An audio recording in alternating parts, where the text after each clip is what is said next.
क्या नुकसान है? बढ़िया सोने के आभूषण मिलते हैं पहनने को, नए नए कपड़े मिलते हैं, कितना आनंद आ रहा है। क्यों पूछा? स्त्री पर्याय कैसे प्राप्त होगी? अच्छी बात तो है?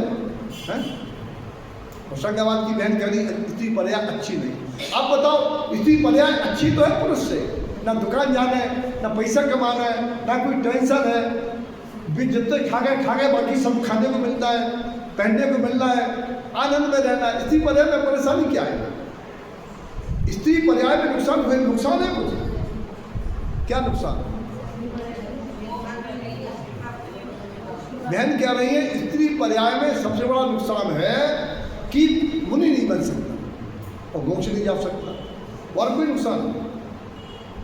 सबसे बड़ा नुकसान है व्यवहार में स्त्री पर्याय तीनों अवस्थाओं में पराधीन रहती है। बचपन में पिता के अधीन, माता पिता के बंधन रहता है, परिवार का बंधन रहता है।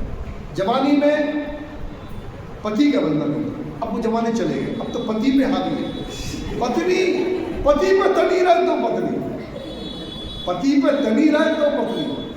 वे पत्नी धर्म पत्नी नहीं है, वे भोग पत्नी है जो पति पर तनी रहे। पत्नी का नाम इसलिए है जो परिवार और पति को पतन से बचावे, पति को परिवार को पतन से बचावे, वो पत्नी है। वह पति नहीं है पति पर तनी रहे, चुप, पत्नी नहीं है। यहाँ के लोग बहुत अच्छे हैं, कई जगह तो पति को आगे दिखाती है, पति चुप हो जाता है। आपकी समस्या नहीं है। अरे हंस रहा है माने बहुत शक्ति।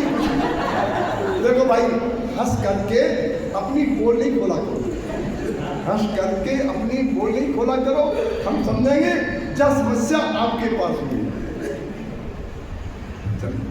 तो यहाँ स्त्री पर्याय से हानि कैसे प्राप्त होती है? स्त्री वेद है।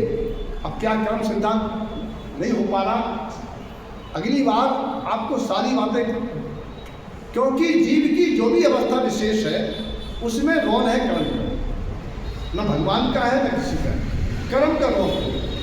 कर्म का रोल माने स्त्री वेद कसाय का उदय और स्त्री वेद कसाय का बंध और मायाचारी। स्त्री पर्याय का मूल कारण है मिथ्यात्व और मायाचारी। नपुंसक वेद मिथ्यात्व से लगता है और मायाचारी से प्रबल होती है। और 5 पाप, क्योंकि नारी की नपुंसक होते हैं, त्रियंच में 1 जाति नपुंसक होते हैं। तो नपुंसकता का मुख्य कारण है मिथ्यात्व का पोषण। जो देवी देवता पूजेंगे और मायाचारी करेंगे उन्हें पुरुष नहीं बनना है, नपुंसक बनेंगे या स्त्री बनेंगे। जो परदारा व्यसन, व्यवचा गमन, अनंत कीड़ा और नाना प्रकार गलत काम करते हैं उनको नपुंसक वेद मिलता है। अति कामुकता, अति श्रृंगार की परिणति, अति भोग आसक्ति स्त्री पर्याय को ले जाती है, क्योंकि इनके कारण ही जीव मायाचारी करता है। स्त्री पर्याय से बचना है तो व्यवहार में मायाचारी छोड़ें और सम्यक को प्रगटाएं। सम्यक प्रकट होने से ही स्त्री पर्याय का छेदन होता है, बिना सम्यक के स्त्री पर्याय का छेदन नहीं हो सकता। और शील वृत्त पालने से, भावना भाने से कितनी सतियों ने, चाहे सती सीता हो या चंद्रमती या चंद्रमाला, ये लोग आज स्वर्गों में देव पर्याय में हैं। तो ये आपको मैंने प्रश्न एक था, हमने आपको अनेक बातें कह दी, कारण, निवारण और हानि, तीनों प्रश्न हमने एक प्रश्न में ही समाहित किए हैं।